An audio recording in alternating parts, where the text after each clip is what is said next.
Hey guys, in this video I'm going to be transplanting the seedlings which I started in this Jiffy tray over to these Jiffy pots. So this is the continuation of my previous video where I planted these seeds using this lighting and heat mat setup. Today I'll be transplanting some corn and pumpkin, sunflower and zucchini over to these pots so that they have some more room. They're getting crowded and starting to invade each other's space, and it's time to move them over.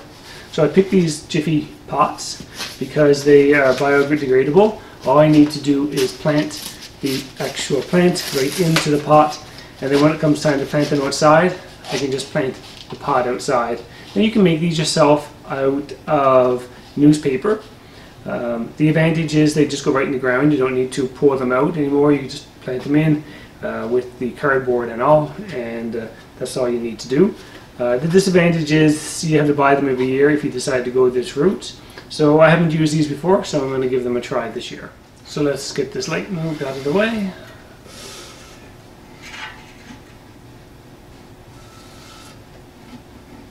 So the soil I'm going to be using in this video is this Miracle Grow all-purpose potting mix.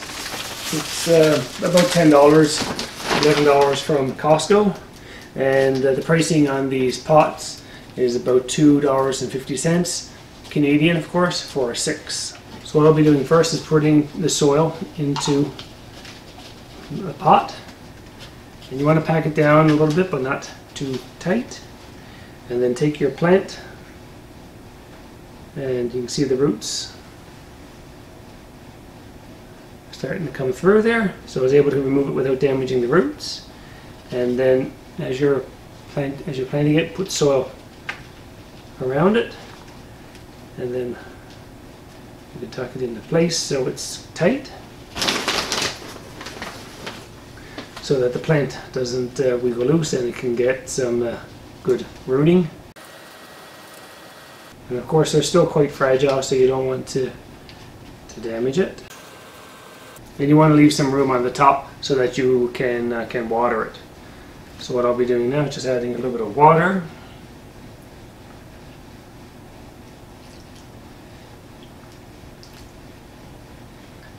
And if you have room on your heating mat, you can continue to keep these heated for a while. Otherwise you can just use your lighting system or put them into a windowsill. But just be careful what the temperature is in the windowsill. It may be a little bit too high depending on the time of year, or it might be a little bit too cold and might damage the plant.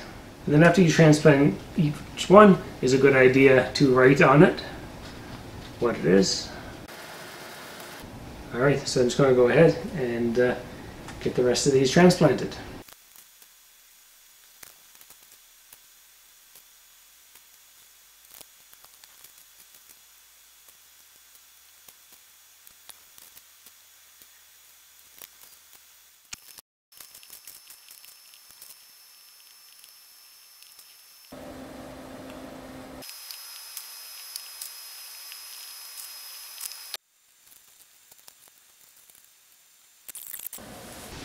So that concludes my transplanting of the larger plants from my Jiffy trays. I also picked up these couple of mints today at the store, so I'm just going to add those here under the light.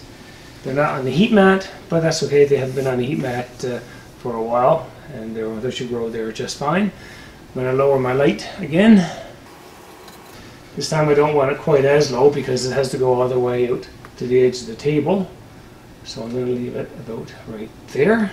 The soil that I used to transplant some of these larger plants was a store-bought soil. I was going to use my outdoor soil, which is very rich, and I had a lot of success with it outdoors, but I didn't want to bring that indoors in case there are some flies or bugs, something that could hatch and then spread, get into my home. So I've used the store-bought home. It's probably still no guarantee that you're not going to have that problem because you're dealing with moisture and heat.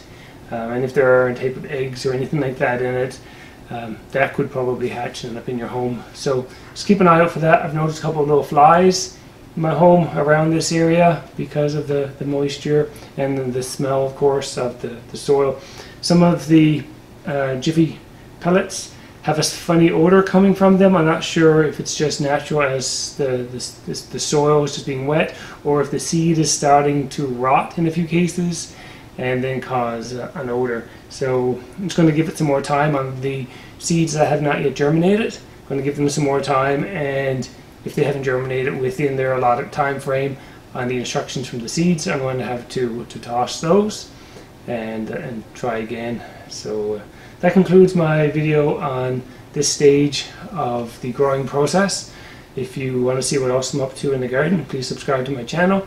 And if you like this video, please give it a thumbs up. It really means a lot. It keeps me motivated to make more videos for you.